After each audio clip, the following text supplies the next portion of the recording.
안녕하십니까. 이 저녁에도 천국을 향해서 힘차게 달려가시길 바랍니다. 오늘은 우리가 벨직 신앙 고백서 32번째 시간으로 교회의 직분자이라는 제목으로 같이 말씀을 나누도록 하겠습니다. 교회의 직분자. 우리가 지난주에는 교회의 정치와 직무에 대해서 살펴봤어요. 교회에는 정치가 분명히 있다 그랬습니다. 그 정치는 하나님의 영적인 질서에 준한 정치라 그랬어요. 그래서 하나님의 말씀에 모두가 다 순종하고 통치를 받으며 그 질서를 통해서 하나님께서 목사와 장로와 집사를 세우시고 그 직분자들을 통해 교회의 바른 말씀과 교리가 선포되게 하시고 올바른 권징이 일어나게 하시고 그리고 봉사를 통하여 참된 신앙이 보존되고 교회 공동체가 세워지게 하신다 그랬어요. 그래서 교회의 직분자들은 누구를 위해 있다 그랬어요? 교회 공동체를 위해 존재하는 겁니다. 교회 공동체가 직분자들을 위해 존재하는 게 아니에요. 직분자들이 교회 공동체를 위해 존재하는 겁니다. 그래서 성도들을 세우고 교회의 몸된 교회를 세워가는 일을 위해 직분자들이 헌신하기 위해 필요한 거예요. 그렇기 때문에 교회의 직분자들은 분명히 있어야 됩니다. 직분자들이 없으면 무질서해져요. 그리고 교회가 올바르게 세워지지 않습니다. 그래서 교회의 직분자들을 세우는 일은 정말로 중요한 거예요. 교회의 직분자들은 하나님의 부르심을 받고 그리고 오늘 벨직 신앙 고백서의 고백처럼 합법적인 선거 절차를 통하여 임명되는 겁니다. 그래서 교회의 목사와 장로와 집사를 선출할 때 교회는 먼저 뭐 해야 되는가 하면 온 성도들이 다 함께 기도하며 그 일에 준비해야 되는 거예요. 올바르게 직분자를 뽑기 위해 기도하고 그들이 올바른 직분자로서의 자격이 있는가를 보며 그들을 선출해야 되는 거예요. 그리고 하나님께서 그들에게 그런 자질을 가지도록 은혜를 베풀어 주시는 겁니다. 그렇기 때문에 교회의 직분자는 하나님이 부르시고 또한 하나님이 부르신 그들을 교회의 합법적인 절차를 통하여 임명하세요. 그렇기 때문에 교회의 직분자들은 그 하나님의 부르심과 교회의 임명 사이에 올바른 뭐라 그래야 될까요? 기본적인 소양들이 준비되어 있어야 되는 거예요. 이 교회의 직분자들은 하나님께서 부르실 때 이 소명을 주시는데 그 소명에는 4가지가 있습니다. 교회의 직분자의 소명. 첫 번째, 본인에게 하나님이 소명을 주세요. 직분에 대한 사모함을 주십니다. 그리고 두 번째, 가정에서. 그리고 세 번째, 교회에서. 그리고 네 번째, 이웃과의 관계에서 직분자로서 합당한가를 하나님이 소명을 주세요. 그걸 2가지로 나누자면 내적인 소명과 외적인 소명이라고 하는 거예요.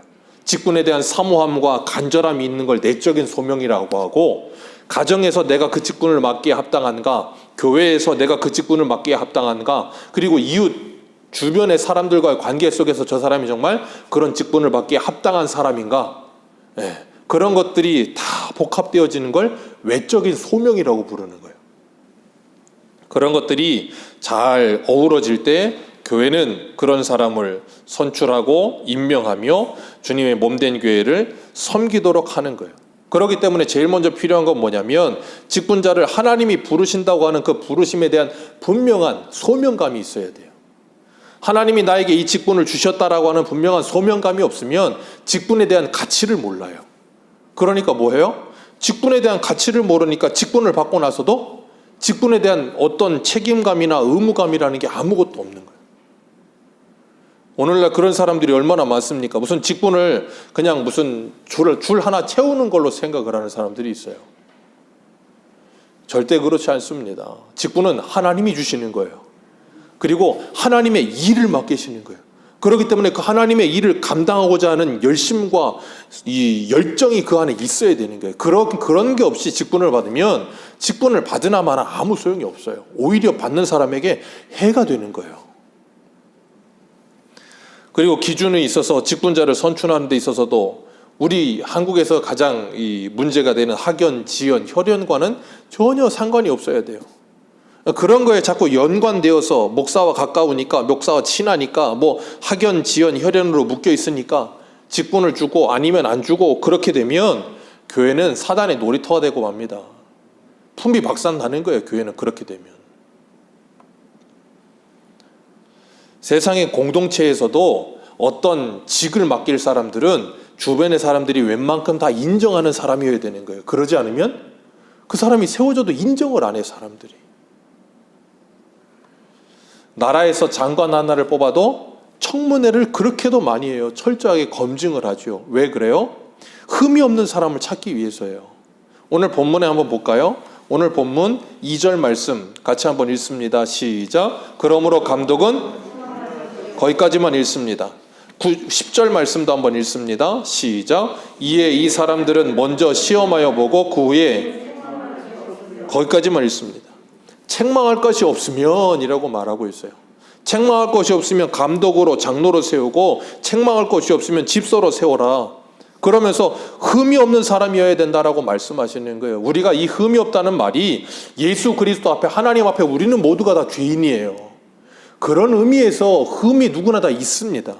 그러나 그건 우리가 이 예수 하나님 안에서 그런 것이고 여기서 말하고 있는 책망할 것이 없는 사람이라는 말은 뭐냐면 사람과 사람과의 관계에서 말하는 거예요. 나 자신이 소명감을 가져야 하고 가정에서 책망할 만한 것이 없어야 하고 교회에서 책망할 만한 것이 없어야 하고 이웃과의 관계에서 책망할 만한 것이 없어야 돼요. 그런 사람을 교회의 직분자로 세우라는 거예요. 안 그러면 문제가 생기는 거예요. 그래서 오늘 1절에 뭐라 그래요? 미쁘다 이 말이요. 곧 사람이 감도의 직분을 얻으려면 선한 일을 뭐하는 사람이요? 사모하는 것이라 함이로다. 선한 일을 사모하는 사람, 그 직분을 사모하는 사람, 몸된 공동체를 섬기고자 하는 열심이 있는 사람, 그런 사람을 택하라. 하나님께서 우리들에게 그렇게 말씀하고 계시는 거예요.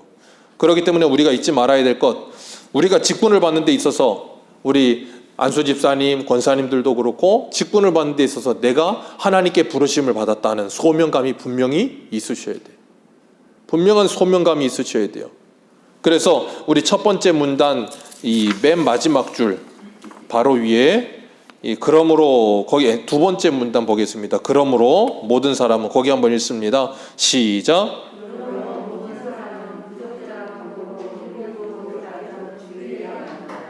네. 증거를 가지고 그 부르심에 확신할 수 있도록 하나님이 그를 부르시기를 기뻐하실 때까지 기다려야 합니다. 하나님이 자신을 부르시기에 기뻐할 때까지 뭐 한다고요? 기다려야 되는 거예요. 그런데 이걸 기다리질 못하는 사람들이 너무 많아. 하나님이 자신을 부르신 것에 대한 확신을 가져야 되는데 그 확신을 어떻게 갖는다고요? 제가 두 가지 있다 그랬죠? 외적인 확신과 내적인 확신. 내적인 확신은 뭐라 그랬어요? 그 직분에 대한 사모함을 갖게 하신다 그랬어요. 그리고 외적인 확신은 뭐예요? 가정과 교회와 일터와 주변 사람들에게서 뭐 할 것이 없는 사람? 책망할 것이 없는 사람으로 인정함을 받아야 되는 거예요. 그게 뭐예요? 하나님이 나를 직분자로 부르셨다는 외적인 확신이에요. 그런 것이 없으면 우리는 직분에 있어서 뭐 해야 된다고요? 기뻐하실 때까지 기다려야 한다. 자, 그러면 가정과 일터와 교회와 그런 곳에서 책망할 것이 없는 사람으로 내가 사람들에게 인정함을 받는다는 건 어떤 의미예요? 하나님이 내게 주신 그 직분에 대한 사명감과 소명감과 그리고 사모함을 가지고 하나님의 은혜 가운데 뭐예요? 믿음 생활에 충실한 사람이에요.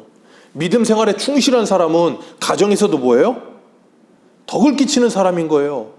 믿음 생활에 충실한 사람은 교회 공동체 안에서도 믿음 생활을 열심히 하며 교회 공동체를 섬기는 일에 열심히 하는 사람이란 말이에요. 직분을 받기 전부터 이미, 그리고 사회에서도 사회 사람들과의 관계 속에서도 주님께서 이웃을 사랑하라 하신 말씀을 순종하여 이웃들과의 관계를 원만하게 이루어가는 사람, 그런 사람들이 뭐한 사람이라고요? 하나님이 나를 직분자로 부르셨다는 외적인 소명을 가진 사람. 그러니까 그런 관계가 아무것도 없는데도 불구하고 직분에 대한 사모함을 갖는다면 그건 뭐 하는 거냐면 내 스스로가 그 직분에 대한 열정만 가지고 있는 거예요. 그런 사람은 뭐 해야 된다고요? 하나님이 나를 부르실 때까지 기다리라. 그걸 기다려야 되는 거예요. 내가 하고 싶으면 하고 하기 싫으면 하지 않고 그런 문제가 아니란 말이에요. 오늘날은 이런 거에 대해서 사람들이 참 부적절한 방법을 너무 많이 사용하고 합법적인 게 너무 없어. 그게 특히 목사들 사이에서도 그게 너무 심해요. 목사들도 신학교 4년 나오고 신대원 3년 나오고 7년 공부하고 나서도 전도사 됐다, 강도사 됐다가 목사고시 보고 나서 그리고 목사가 돼야 되는데 그러려면 적어도 한 10년 가까이 시간이 들어야 돼요. 그런데 그게 아니고 뭐 하다가 그냥 목사 되고 싶으면 저 지방에 어디 가가지고 안수 한번 받으면 목사가 되는 거예요. 그냥 갑자기. 속상 과정으로 한 6개월 어디 무슨 이 지방에 이름도 없는 신학교 다니면서 6개월 다니고 목사가 되는 거예요. 그건 뭐라고요? 합법적인 것이 아니라 부적절한 방법으로 뭘 하지 않고 기다리지 않고 책망할 것이 많음에도 불구하고 가정생활이 올바르지 못함에도 불구하고 술을 즐기고 구타를 즐기고 관용을 이행하지 않고 다투고 돈을 사랑하고 나그네를 대접할 줄 모르고 이웃과의 관계가 무너져 있는데도 내가 하고자 하는 열정이 있다는 이유만으로 그걸 하고 있다는 건 뭐예요? 하나님이 나를 부르셨다는 소명이 없는 거예요. 근데 우리는 그걸 너무나도 중요하게 생각을 안 해요. 그게 정말로 중요한 겁니다. 그 외적 소명이 없으면 안 되는 거예요. 그러니까 생각해 보세요. 나라의 장관이 되는 거. 누가 장관이 안 되고 싶겠어요? 그죠? 가문의 영광인데 다 되고 싶죠. 다 장관 되고 싶다고 다 시켜주나요? 아니죠. 청문회를 통과해야 돼요. 외적으로 증명이 돼야 되는 거예요. 확인이 돼야 되는 거예요. 안 되면 어쩔 수가 없는 거예요. 그런 것들이 세상에서도 우리에게 보여지는 것이고 교회 공동체 안에서도 그런 것들이 우리들에게 보여지는 거예요. 그렇기 때문에 하나님께서 교회의 직분자를 세우는 일은 중요하다는 거예요. 왜? 그들을 통해서 하나님께서 교회 공동체를 섬기고 양육하고 키워가게 하시니까. 그런데 이 목사도 그렇게 막 속성으로 막 그런 사람들이 있지만 직분도 속성으로 받는 사람들이 있어요. 교회 생활을 하면서 교회 생활을 하다 보니까 이제 나이가 들어가면 의례 당연히 뭐가 돼야 되는 줄 알아요? 권사가 돼야 되는 줄 알아요. 장로가 돼야 되는 줄 알아요. 그러다 보니 생각 중에 그런 생각이 은연중에 있어요. 그런데 사람들이 주변 사람들을 만나다 보면 뭐 이렇게 어쩌고저쩌고 하다가 교회 다니세요? 네, 교회 다녀요. 뭐 이렇게 얘기하다 보면 또 주변에서 뭐라 그래요? 권사님이세요? 그럼 대번에 아니요? 그러면 되는데 그 말이 안 나와. 아니요가 안 나오고 웃어요. 웃으면 옆에서 뭐라 그러겠어요? 아, 권사님이구나. 그럼 은연중에 그 사람은 이제 뭐가 되는 거예요? 권사가 되는 거예요.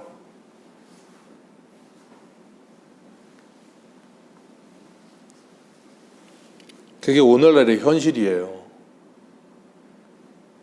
직분이 뭔지도 모르고 직분에 대한 가치도 모르고 직분에 대한 사모함도 없고 내적 소명과 외적 소명도 없이 그냥 내 자존심 아니면 내 체면 아니면 내 명함에 한 줄 긋는 뭐 그런 정도로 생각을 하는 거예요. 그건 오히려 그런 사람들에게 독이 되는 거예요. 생각해 보세요. 직분은 집사님이신데 신앙이 너무 아름다워. 주변의 모든 사람들이 보기에도 너무나도 아름다워. 그럼 그런 분들에게는 그게 더 영광이 되는 일이에요. 그런데 이름은 직분을 가졌는데 그 생활과 삶은 그 직분과 이름에 걸맞지 않은 생활과 삶, 그건 오히려 그 사람에게 얼마나 수치스럽고 모독적인 건지 모르는 거예요.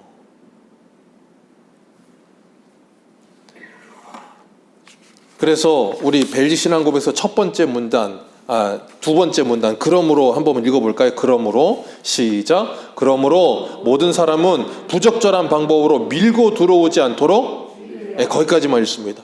부적절한 방법으로 밀고 들어오지 않도록.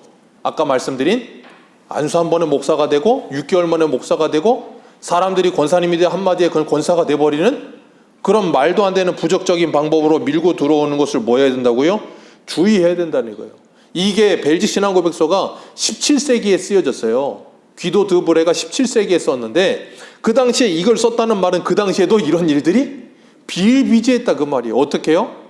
로마 카톨릭에서는 직분을 뭘로 사요? 돈으로 사요. 돈 주고 직분을 사는 거예요. 그런 말도 안 되는 부적적인 방법으로 오는 거예요. 오늘날에도 직분을 받기 위해서 뭐예요? 교회에서 돈 쓰잖아요. 그리고 또 하나의 방법이 뭐예요? 이 로마 카톨릭이 이 직분을 계급화해서 자꾸 직분을 올라가는 걸 명예라고 생각하고 그런 말도 안 되는 이상한 생각을 갖다 보니까 사람들이 그 매간매직이 일어나고 직분을 이 뭐라 그럴까요? 이 계급화하는 일이 있었다면 그런 것들이 싫다고 그 정반대로 간 사람들이 있는데 그 사람들이 17세기에 누구냐면 제세례파라고 하는 사람들이에요. 제세례파라고 하는 사람들은 쉽게 보자면 직분은 다 필요 없다. 우리는 다 성도다. 요즘 오늘날 회중교회라고 하는 게 있죠. 그런 교회가 약간 제세례파 같은 거예요. 직분 소용없다는 거예요. 필요 없다는 거예요. 직분 뭐 하려고 왔느냐고. 필요 없다고. 성도면 됐다고. 굉장히 멋있는 것 같죠. 비성경적인 겁니다. 하나님께서 분명히 직분을 허락하셨고 직분을 세우셨어요. 그들을 통해 몸된 교회를 세우기를 하나님이 기뻐하셨어요. 그런데도 불구하고 제세례파는 그걸 인정하지 않아요. 그러다 보니까 제세례파들은 어떻게 하는가 하면 어떤 사람이 교회를 잘 다녀. 그러다가 은혜를 받았어. 은혜를 받고 나서 막 뜨거워졌어. 그러다 보니까 뭐 하냐면 하나님이 날 부르셨다는 거예요. 그러니까 저 사람 그러고 나니까 그 사람은 한 2주 있다가 설교자가 되는 거예요. 그리고 하나님이 날 부르신 것 같아. 막 직통으로 계시를 받은 것 같아. 그리고 막 하나님이 나를 부르신 것 같아. 그런 뜨거움이 내 안에 있는 것 같아. 몇 주 그러다 싹 사라져. 그건 누구의 확신이라고요? 자기만의 확신. 그런데도 불구하고 오늘날에 그런 일들이 얼마나 비일비재한지 몰라요. 제가 분명히 말씀드렸어요. 직분자에게는 소명이 두 가지가 있어요. 첫 번째 뭐라고요? 내적인 소명. 그게 뭐라고요? 하나님이 그 직분을 나에게 사모하게 하셨다. 그 직분을 가지고 몸된 교회를 헌신하도록 그런 열정과 내게 열망을 하나님이 허락하셨다. 두 번째가 뭐라고요? 외적인 소명. 이 외적인 소명이 분명히 있어야 되는 거예요. 여기 오늘 본문에 한번 볼까요? 오늘 본문 3절 같이 읽습니다. 2절과 3절입니다. 같이 읽습니다. 시작. 그러므로 감독은 책망할 것이 없으며 한 아내의 남편이 되며 절제하며 신중하며 단정하며 나그네 대접하며 가르치기를 잘하며 술을 즐기지 아니하며 구타하지 아니하며 오직 관용하며 다투지 아니하며 돈을 사랑하지 아니하며 자기 집을 잘 다스려 자녀들로 모든 공손함으로 복종하게 하는 자라야 할지며. 이게 뭐예요? 감독. 그 쉽게 말하면 목사와 장로의 자질, 기준, 이런 사람이어야 한다는 거예요. 이런 사람이 아니면 안 된다 그 말이에요. 그리고 그 밑에 8절 말씀 같이 읽습니다. 시작. 이와 같이 집사들도 정중하고 일구이연하지 아니하며 술에 임박이지 아니하며 더러운 일을 탐하지 아니하며 깨끗한 양심의 믿음의 비밀을 가진 자라야 할지니 이에 사람들이 먼저 뭐하고? 시험하여 보고 그 후에 책망할 것이 없으면 집사의 직분을 맡게 할 것이요. 이런 분명한 기준이 성경에 있어요. 이 기준이 있어야 된다는 거예요. 그래서 내가 분명한 소명감이 있어야 된다는 거예요. 내적 외적 분명한 소명. 그런 사람은 뭐 하겠어요? 그런 소명이 딱 있는 사람이라면 그 사람은 어떤 사람이요? 믿음이 좋은 사람 당연히. 왜요? 가정과 일터와 교회에서도 사람들에게 인정받는 사람. 그래서 우리가 사도행전 6장에서 7 집사를 세울 때 어떤 사람이요? 성령이 충만한 사람. 분명히 이야기하고 있잖아요. 그러니까 그런 증거가 없이 직분을 받는다는 건 잘못된 거예요. 그렇기 때문에 우리가 어떤 교회는 그런 교회도 있어요. 가정에서 가족 식구들한테 막 목사님이 개인적으로 면담을 해. 아버지가 이제 장로 피택이 됐어. 장로를 받을 만합니까? 아내한테 묻고 애들한테 묻고 막 그러고 주변에 지인들을 불러서 그리고 묻는 교회도 있대요. 그거 정말로 잘된 거예요. 그거는 잘된 거예요. 그게 올바른 거예요. 성경적인 거예요. 그러니까 우리가 이런 것들에 대해서 분명한 지식이 없으면 교회 안에서도 어떻게 되는가 하면 이걸 자꾸 기분 따라, 감정 따라, 아니면 상황 따라 그러다 보니까 어떻게 해요? 이거에 따라서 자꾸 이제 기분이 나쁘고 기분이 좋고 그렇게 바뀌어버리는 거예요. 그런 게 아닌데. 그러니까 우리가 이런 것들을 분명하고 바르게 배우지 않으면 오해의 소지가 다분해지는 거예요. 그래서 우리가 이런 것들을 바르게 배워야 되는 겁니다. 안 그러면 오늘날은 이런 거 잘 안 가르쳐요.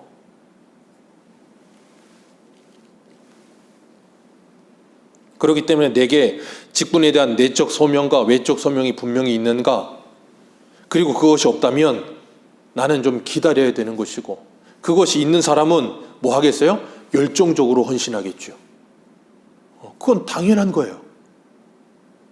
그 직분에 대한 간급함과 간절함이 있으니까. 그런 게 없는 사람은 어떻게 했어요? 돼도 그만 안 돼도 그만. 상관없어요. 그렇게 되는 사람. 그게 아니란 말이에요. 그렇기 때문에 하나님께서 우리들에게 하나님의 일을 맡기실 때 그 일에 대한 정말 열정적인 이 간절함이 있는가, 그리고 그 말씀의 권위를 맡은 자들은 어떠해야 되는가, 우리 두 번째 문단 한번 읽어보겠습니다. 오늘 신약고백서 두 번째 문단입니다. 시작. 하나님의 말씀을 맡은 사역자들은 모두 온 세상의 유일한 감독이자 교회의 유일한 머리이신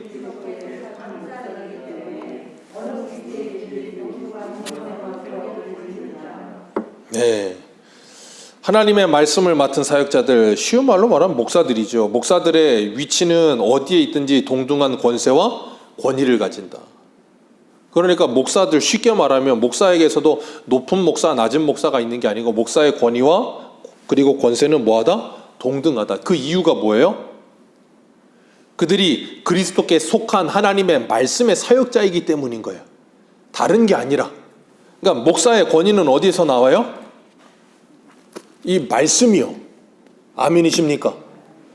기록된 하나님의 말씀을 바르게 선포하는 그런 목사님들은 모두가 다 그 권위와 권세가 뭐하다고요? 동등하다. 그리고 그것은 목사님뿐 아니라 장로님과 집사님들도 권사님들도 마찬가지예요. 모든 직분은 뭐하다고요? 동등하다. 더하거나 덜한 것이 없이 동등한 거예요. 다만 그 직분을 맡은 사람의 인격이 아름답다면 성도들에게나 주변 사람들에게 더 존경받을 만한 그런 것은 있겠죠. 그러나 그것과 상관없이 권위와 권세는 동등해요. 그것에 높고 낮음이 없어요. 우리는 로마 카톨릭과 같은 직분을 계급적으로 세우다 보니까 목사들도 목사 위에 목사 있고 목사 밑에 목사가 있고, 이 직분자들도, 교회 직분자들도 자꾸 그렇게 위아래가 있는 것처럼 생각을 하는데 그렇지는 않아요. 그리고 우리 세 번째 단락 마지막 한번 읽겠습니다. 마지막입니다. 시작. 우리는 거룩한 하나님의 질서가 위반되거나 무시되지 않도록 모든 사람이 하나님의 말씀을 맡은 목사와 교회 장로들을 그들의 사역으로 인해 특별히 존경해야 하며 가능한 다툼과 논쟁 없이 그들과 화목해야 한다고 선언합니다. 하나님의 질서에 위반되거나 무시되지 않도록 목사와 장로를 뭐 해야 된다고요? 존경해야 된다. 목사와 장로의 인격을 떠나서, 이게 중요해요. 목사와 장로의 인격을 떠나서 목사와 장로를 세우신 하나님의 질서와 그 하나님의 권위가 흐트러지지 않도록, 이게 굉장히 중요한 거예요. 왜냐하면 오늘날은 이 사역과 이 뭐라 그럴까요? 직분이 인격과 사역에 의해서 좌우지돼요. 어떤 직분을 맡았는데 인격이 좀 부족해. 그러면 그 직분을 인정을 안 해버려요. 사역에 있어서도 어떤 직분인데 사역이 제대로 되지 않으면 인정을 안 해버리는 거예요. 쉬운 말로 말하면 우리나라의 어떤 장관이 됐어. 근데 그 사람의 인격이 조금 부족해. 그럼 사람들 어떻게 대번에 몰려가서 그냥 융단 폭격을 하고 욕을 해야 됩니다. 별에 입에 담지 못할 욕을 다 해야 돼요. 그러면 안 된다 그 말이에요. 그건 잘못된 거예요. 왜 그런가 하면 그 직 자체로 존경을 받을 만한 사람인 거예요. 우리가 쉬운 말로 그런 거죠. 우리는 어른을 공경해야 합니다. 그건 하나님이 세우신 질서예요. 만고불변의 질서입니다. 그런데 오늘날 젊은 사람들은 어른을 공경해야 됩니다 라고 말을 하면 뭐라 그러는가 하면 어른이 어른다워야 공경을 하죠. 그런 말을 해요. 자, 그 말이 맞는 말입니까? 틀린 말입니까? 맞는 말임과 동시에 틀린 말이에요. 어른은 어른다워야 돼요. 그런데 어른이 어른답지 않다 할지라도 어른으로서의 존경을 받아야 될 마땅한 의무가 있는 거예요. 밑에 사람들은 어른을 공경해야 될 의무가 있는 거라고요. 그러니까 존경받을 만한 어른이 아님에도 불구하고 밑에 사람이 어른을 공경하면 이 밑에 있는 사람이 아름다워지는 거예요. 무슨 말인지 이해하시겠습니까? 그런데 위에 물이 맑아야 아랫물이 맑죠. 그런 식으로 자꾸 가면 안 된다고요. 신앙은 위에 물이 안 맑아도 아랫물이 맑을 수 있어요. 우리는 그걸 자꾸 간과하면 안 돼요. 위에 사람은 위에 사람으로서 하나님이 주신 명령이 있는 거고, 밑에 사람은 밑에 사람으로서 하나님이 주신 명령이 있는 거예요. 각자의 자리에서 자기의 일에 하나님께 충성하며 하나님의 말씀에 순종하는 거예요. 우리 한 군데만 읽겠습니다. 데살로니가전서 5장 12절입니다. 데살로니가전서 오늘 바로 앞에 본문 앞에 데살로니가전서 5장 12절.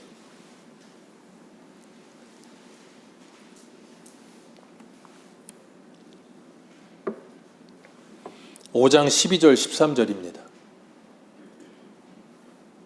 같이 읽겠습니다. 시작. 형제들아, 우리가 너희에게 구하노니 너희 가운데 수고하고 주 안에서 너희를 다스리며 권하는 자들을 너희가 알고 그들의 역사로 말미암아 사랑 안에서 가장 귀히 여기며 너희끼리 화목하라. 아멘. 그들의 역사로 말미암아 사랑 안에서 너희끼리 뭐하게 여기고 귀히 여기라. 그들의 사역으로 말미암아. 그리고 디모데전서 오늘 본문 뒤에 디모데전서 5장 17절.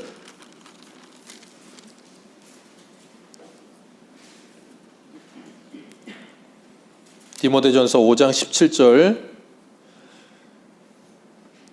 같이 읽겠습니다. 시작. 말씀과 가르침에 수고하는 이들에게 더욱 그리할 것이니라. 아멘. 이것이 하나님께서 우리에게 주신 뭐예요? 사명이에요. 그러니까 우리는 뭐 해야 돼요? 장로와 목사님을 존경해야 되는 거예요. 그게 하나님이 나에게 주신 명령이라고요. 그러니까 장로와 목사로서의 직에 걸맞게 존경을 하고 그들과 화목하는 일, 그들의 인격이, 이병수 목사의 인격이 좀 볼품없고 좀 부족하고 좀 모자라다 할지라도 그 이유가 뭐예요? 하나님이 그 사람을 세우셨기 때문에 나는 그 사람보다 먼저 하나님의 말씀에 순종하여 그 사람과 화목하는 거예요. 아멘이십니까? 우리가 이 관계를 분명히 알지 못하면 오늘날에 이 모든 질서가 무너지고 있는 거예요. 요즘 초등학생 애들도 대통령 이름으로 아무렇게나 막 불러대고 막 그냥 그런 모습을 볼 때마다 얼마나 막 가슴이 아프고 속상하지 몰라요. 그거 정말로 잘못된 건데 이거는 믿는 사람이나 믿지 않는 사람이 다 그러고 있으니 이 어떻게 되겠습니까? 어떻게 되겠습니까? 이 모든 게 다 무너지고 있는 거예요. 질서도 무너지고 나라의 질서도 가정의 질서도 교회의 질서도 다 무너지는 거예요. 그건 정말 잘못된 거예요. 그러니까 뭐예요? 막 뭐 하다가 뭐 의견이 틀어지면 교회에서 뭐 장로 목사 뭐 멱살 잡고 막 그건 불가능한 일이에요. 그건 사람 대 사람의 문제가 아니라고요. 하나님과 나와의 문제의 파괴예요. 사람들이 그런 걸 생각을 안 하다 보니까 왜요? 그 직분에 대한 소중함도 모르고 가치도 모르고 이 모든 질서가 뭔지들 모르고 하나님이 내가 하나님을 믿으면 됐지 그게 아니고 하나님이 교회 공동체로 부르셔서 직분자를 세우셔서 우리를 가르치시고 양육하시고 보호하시고 지키시며 하나님의 나라 가는 그날까지 우리들을 아름답게 만들어 가시는 일을 교회를 통해 하고 계신다는 걸 간과하기 때문에. 그래서 우리가 살펴봤던 우리 지지난주가 아니죠. 지지난주 주일 저녁에 살펴봤던 말씀 중에 어디예요? 데살로니가전서 5장 24절 볼까요? 데살로니가전서 5장 24절.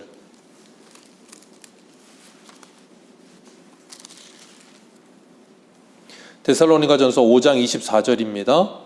23절, 24절 같이 한번 읽겠습니다. 시작. 평강의 하나님이 친히 너희를 온전히 거룩하게 하시고 또 너희 온 영과 혼과 몸이 우리 주 예수 그리스도께서 강림하실 때에 흠없게 보존되기를 원하노라. 너희를 부르시는 이는 미쁘시니 그가 또한 이루시리라. 아멘.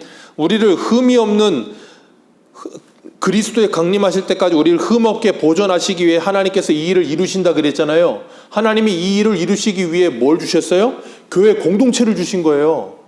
아멘이십니까? 그래서 우리는 교회 공동체가 소중한 거예요.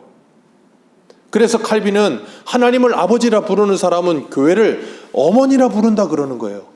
어머니의 품처럼 자녀들이 어머니의 품 안에서 사랑을 느끼고 양육을 받고 배우는 것처럼. 그래서 아이들의 말을 뭐라고 불러요? 모국어라고 부르잖아요. 모국어. 그게 뭐예요? 어머니의 언어예요. 모국어. 그러니까 자녀들이 교회에서 양육되어, 하나님의 자녀들이 교회에서 말씀을 듣고 양육되어 가면서 그렇게 변화되어 가면 그 삶과 생활과 언어 생활이 다 어떻게 돼요? 변하는 거예요. 제가 요번에 정말로 충격적인 거 하나를 느낀 게 뭐냐면 저희 희교 청년을 보면서 느꼈어요. 천안에 내려간 지 지금 딱 1년 반 됐거든요. 작년 여름에 봄에 내려갔어요. 5월달인가 6월달에. 그 아이가 거기 내려간 지 1년 반 됐는데 그 전부터 여기서 한 1년 다녔죠. 그러니까 다 해서 한 2년 반 됐어요. 근데 그 아이의 모든 생각과 언어와 모든 생활은 건설 현장에 안성맞춤이 돼버렸어요. 길 다니면서 무슨 요 앞에 나오는 길 내는 거, 모든 공사 현장, 그게 무슨 기계가 얼마고 뭐, 전 그걸 보면서 놀랐어요. 야, 얘가 2년 반 만에 완전히 건설인이 됐구나. 2년 반이야, 딱. 우리는 교회 생활 2년 반을 하는데 신앙인이 되어 있는가? 모든 걸 볼 때마다 다 건설 현장에 적용을 시켜서 말을 하더라고요. 야, 그게 신앙인데 모든 걸 볼 때마다 전부 하나님의 말씀에 적용을 해서 말을 하는 거. 하나님의 말씀에 적용을 해서 사고하고 생각하고 모든 걸 바라보는 거. 그게 바로 신앙이에요. 그래서 하나님이 우리에게 이 세대를 본받지 말고 하나님의 기뻐하시고 온전한 뜻이 무엇인지 분별하라 그러시잖아요. 말씀을 가지고. 내 안에 하나님의 말씀이 있도록 하나님께서 우리를 교회 공동체로 부르셨고 교회 안에서 하나님의 사역자들을 통하여 우리를 세워가고 계신다는 걸 기억하시길 바랍니다. 그렇기 때문에 우리는 교회 공동체의 직분자들과 가능한 한 다툼과 논쟁이 없이 그들과 뭐 해야 한다? 화목해야 한다. 우리 한 군데만 마지막으로 더 읽겠습니다. 히브리서 13장 17절을 한번 보세요. 히브리서 13장 17절.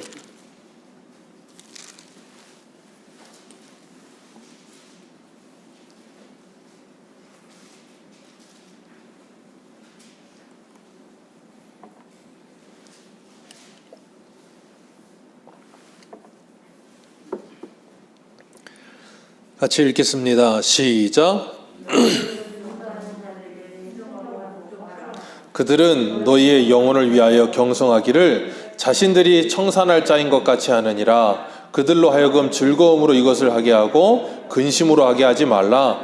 그렇지 않으면 너희에게 유익이 없느니라. 아멘.